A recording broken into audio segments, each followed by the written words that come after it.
नमस्कार जी। कैसे हो आप लोग? आप काफ़ी कई दिन एब्सेंट रही, तो एब्सेंट मत रहा करो, नुकसान होता है। अभी देखो, आप पढ़ने जा रहे हो दुनिया का सबसे सरल सब्जेक्ट राजस्थान का इतिहास। और इस सब्जेक्ट के अंतर्गत भी जो आप टॉपिक पढ़ रहे हो वो पढ़ रहे हो बीकानेर के राठौड़। टॉपिक कौन सा? बीकानेर के राठौड़। राठौड़ वंश के अंतर्गत ही आपने जोधपुर के राठौड़ पढ़े, उसके बाद बीकानेर के राठौड़ जो महत्वपूर्ण होते हैं। हाँ जी, बीकानेर के राठौड़। इसके बाद इसी में आपने बीकानेर के राठौड़ों के अंतर्गत आपने देखा कि विगत समय में आपने अंतिम दौर में राय सिंह शासक को पढ़ा। राय सिंह पढ़ा था? ठीक भाई। राय सिंह और राय सिंह के अनुज पृथ्वीराज राठौड़ के बारे में जाना। राय सिंह जिसका शासनकाल 1574 से 1612 रहा, यह वह राय सिंह है जिसको राजपूताने का कर्ण कहा। इसके संदर्भ में मैंने विस्तृत जानकारी दी। मुगलों से संबंध और संघर्ष के तहत जो भी घटनाएं घटित हुई वो सारी चीजें मैंने बताई। देखो, इसके बाद और भी शासक आए। जैसे शासक आए, इसके जस्ट बाद शासक बना था दलपत सिंह, और इसके बाद शासक बना था सूर सिंह। ठीक भाई।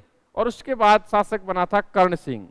चूंकि जब तक हम पढ़ते हैं किसी भी इतिहास को उठा के देखें कि भाई हमने जोधपुर के राठौड़ पढ़े, इससे पहले मेवाड़ पढ़ा कि 1857 वो क्या कहते हैं, जब तक राजपूत राजाओं की अंग्रेजों के साथ संधियां नहीं हुई तब तक पढ़ रहे हैं। तो हम उस घटनाक्रम तक संधि जो हुई अंग्रेजों से इस बीकानेर के राठौड़ शासक की, उस शासक तक हम पढ़ते हैं। उसके बाद आधुनिक इतिहास के अंतर्गत पढ़ते हैं। उसी क्रम में जो महत्वपूर्ण शासक आते हैं राय सिंह के बाद, वो महत्वपूर्ण शासक होते हैं। महत्वपूर्ण बोल रहा हूं मैं, क्रम नहीं बोल रहा हूं। इसमें एक नाम आता है कर्ण सिंह। क्या नाम आता है? कर्ण सिंह के बाद शासक बना था अनूप सिंह। और उसके बाद यदि महत्वपूर्ण रूप से देखें तो शासक पढ़ा जाता है सूरत सिंह, जिस सूरत सिंह ने अंग्रेजों से 1818 में क्या की थी? संधि। हम इन महत्वपूर्ण शासकों को पढ़ लेते हैं, उसके बाद हम क्रम से कुछ नया पढ़ेंगे, नए इतिहास के बारे में जानेंगे। लेकिन अभी हम पढ़ते हैं कर्ण सिंह के बारे में। कर्ण सिंह शासनकाल 1631 से 1669। देखो, क्या महत्वपूर्ण क्वेश्चन बनते हैं कर्ण सिंह के बारे में, वो आप जानें। पहली बात, कर्ण सिंह को औरंगजेब ने कर्ण सिंह को जांगलधर बादशाह की उपाधि प्रदान की। जांगलधर बादशाह की उपाधि प्रदान की।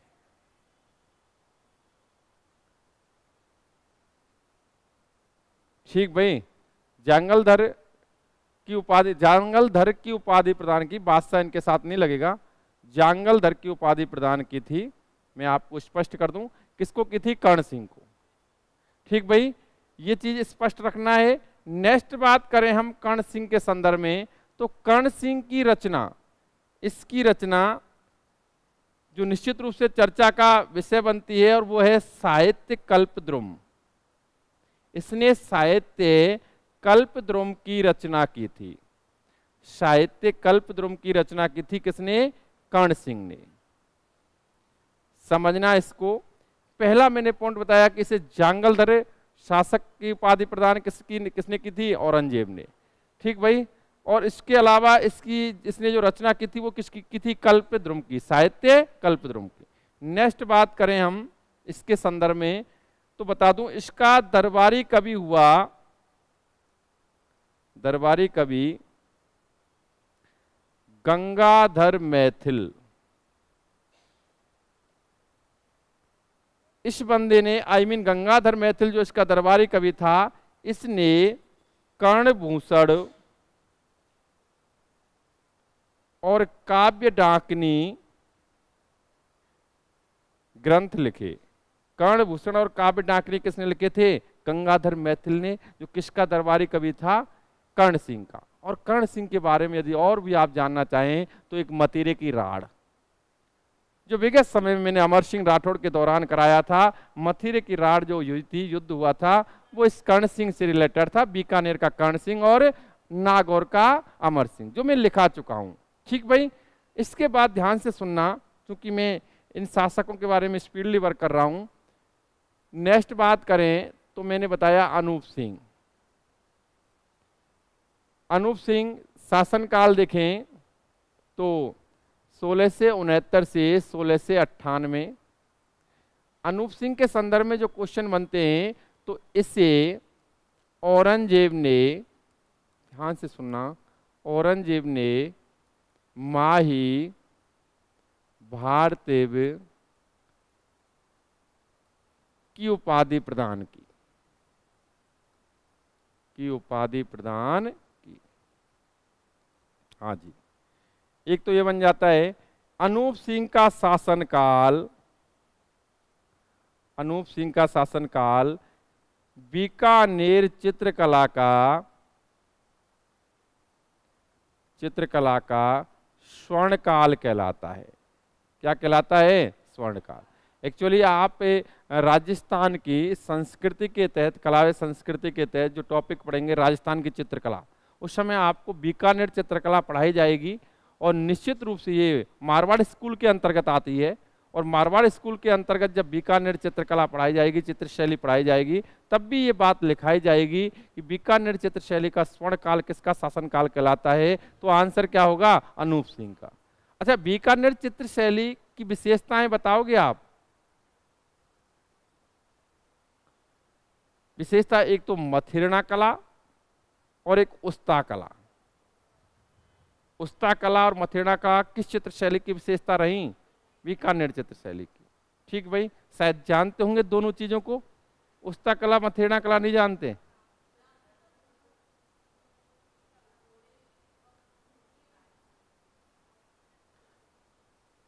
हाँ जी बिल्कुल, देखो मैं बता देता हूँ। वैसे तो ये चित्रकला के चित्रशैली के अंतर्गत पढ़ाए जाने वाला विषय है, फिर भी मैं नॉर्मली जानकारी बता देता हूँ जो आपको नहीं है।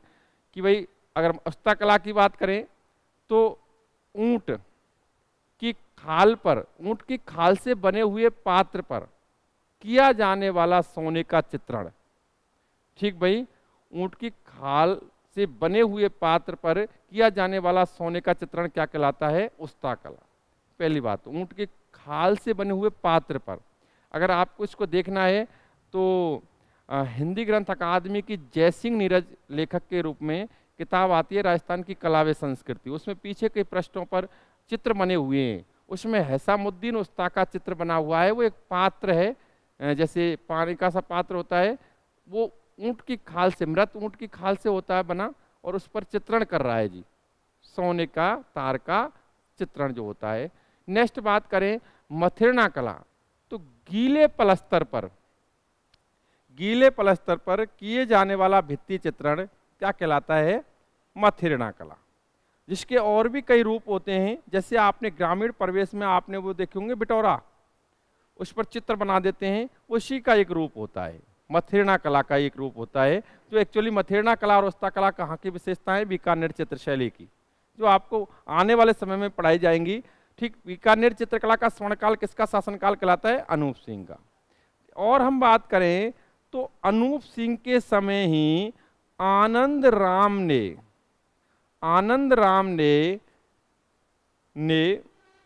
सर्वप्रथम राजस्थानी भाषा में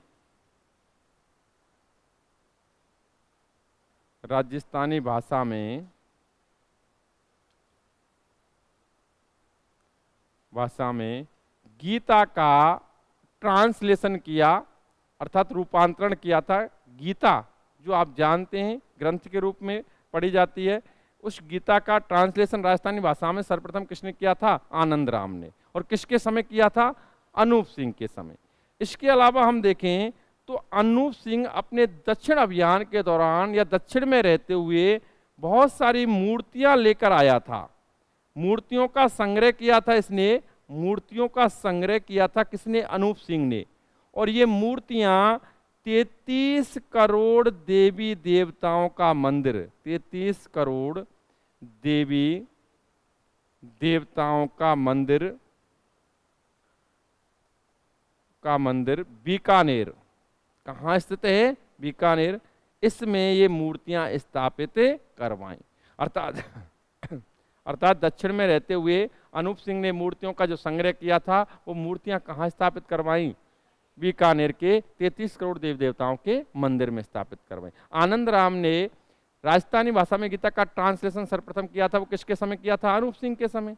राजस्थानी चित्र बीकानेरी चित्र शैली का स्वर्णकाल किसका शासनकाल कहलाता है? अनूप सिंह का। ठीक भाई। नेक्स्ट, अनूप सिंह को औरंगजेब ने कौन सी उपाधि दी थी? माही भारती की। जंगलधर बादशाह या जंगलधर की उपाधि किसे प्रदान की गई थी? कर्ण सिंह को। मतिरे की राण के संदर्भ में मैंने बता दिया है। और कर्ण सिंह ने कौन सा ग्रंथ लिखा? साहित्य कल्पद्रुम। कौन सा लिखा? गंगाधर मैथिल किसका दरबारी कवि था? कर्ण सिंह का। और गंगाधर मैथिल ने कौन सा ग्रंथ लिखा? कर्णभूषण और काव्य डाकनी। कर्णभूषण और काव्य डाकनी। नेक्स्ट बात करें, देखो इसने भी कुछ ग्रंथों की रचना की थी अनूप सिंह ने, जैसे अनूप विवेक, अनूप प्रबोध और गीत गोविंद की टीका लिखी थी इसने अनूपोदय। अनूप प्रबोध, अनूप विवेक और अनूपोदय जो किसकी टीका थी? गीत गोविंद की टीका थी, जो किसने लिखी थी? अनूप सिंह ने। अगर हम आगे बात करें, अनूप सिंह के बाद देखो महत्वपूर्ण रूप से पढ़ा जाता है सूरज सिंह। बीच में भी शासक आए, लेकिन आप देखें फर्स्ट ग्रेड सेकंड ग्रेड को तो हमारा ये बिलोंग करता ही नहीं है। बाकी की अदर कंपटीशन चाहे आपके हों, एसआई का हो, और भी कंपटीशन जो भी हैं उनके लिए ये महत्वपूर्ण रूप से पढ़ा जाता है। ठीक, फर्स्ट ग्रेड सेकंड ग्रेड के लिए तो राज सिंह बहुत ही इंपॉर्टेंट है, ये ध्यान रखना। सूरज सिंह शासनकाल 1778 से 1828। सूरज सिंह के बारे में हम बात करें, जो निश्चित रूप से बीकानेर के राठौड़ वंश में हमारे अध्ययन के दौरान या अध्यापन के दौरान अंतिम रूप से पढ़े जाने वाला शासक है, क्योंकि यही बंदा देखो 1818 में किससे संधि करेगा? ईस्ट इंडिया कंपनी से, यानी अंग्रेजों से संधि कर लेगा ये बंदा। हम बात करें सूरज सिंह की, तो इसने 1805 ईस्वी में भटनेर पर आक्रमण किया। किस पर आक्रमण किया था? भटनेर पर आक्रमण किया। ये घटनाक्रम आपको भटनेर दुर्ग के दौरान भी बताया जाएगा। ठीक, जब आपको दुर्ग पढ़ाए जाएंगे, लेकिन अभी भी आप पढ़ लें क्योंकि उस समय रिवाइज हो जाएगा और आपको ऐसा लगेगा मैं जानता हूं इस बारे में। भटनेर पर आक्रमण किया। बताया जाता है कि जब आक्रमण किया था उस समय, तो इसने भटनेर पर अधिकार कर लिया था। मैंने एक किताब में पढ़ा कि इसने जो अधिकार किया था वो मंगलवार को किया था। भटनेर पर अधिकार कब किया था? मंगलवार को। वहां हनुमान जी की मूर्ति भी स्थापित करवाई थी, और भटनेर के बाद इसका नाम क्या पड़ गया? हनुमान। इसी कारण इसका नाम क्या दिया गया? हनुमान। भटनेर को क्या कहा गया? हनुमान। अर्थात ये नाम सूरज सिंह के द्वारा दिया गया था, और सूरज सिंह ने इस पर आक्रमण किया और अधिकार किया था। नेक्स्ट बात करें तो 1818 ईस्वी में इस बंदे ने सूरज सिंह ने ईस्ट इंडिया कंपनी यानी अंग्रेजों से क्या कर ली? अंग्रेजों से संधि कर ली। ये आपका डाटा है जी बीकानेर के राठौड़ वंश का, जो महत्वपूर्ण रूप से डाटा जो आपके सामने है। राज सिंह के बाद कुछ महत्वपूर्ण शासकों का उल्लेख किया गया है, इसको आप नोट कर लें। और इसके बाद हम नया राजवंश पढ़ेंगे, कुछ नया पढ़ेंगे जो आपके सारे कंपटीशंस को बिलोंग करेगा, और उसमें हम फोकस देंगे फर्स्ट ग्रेड सेकंड ग्रेड और एसआई वगैरह पर। ठीक भाई, तो अभी ध्यान से सुनेंगे आप, पहले नोट कर लो।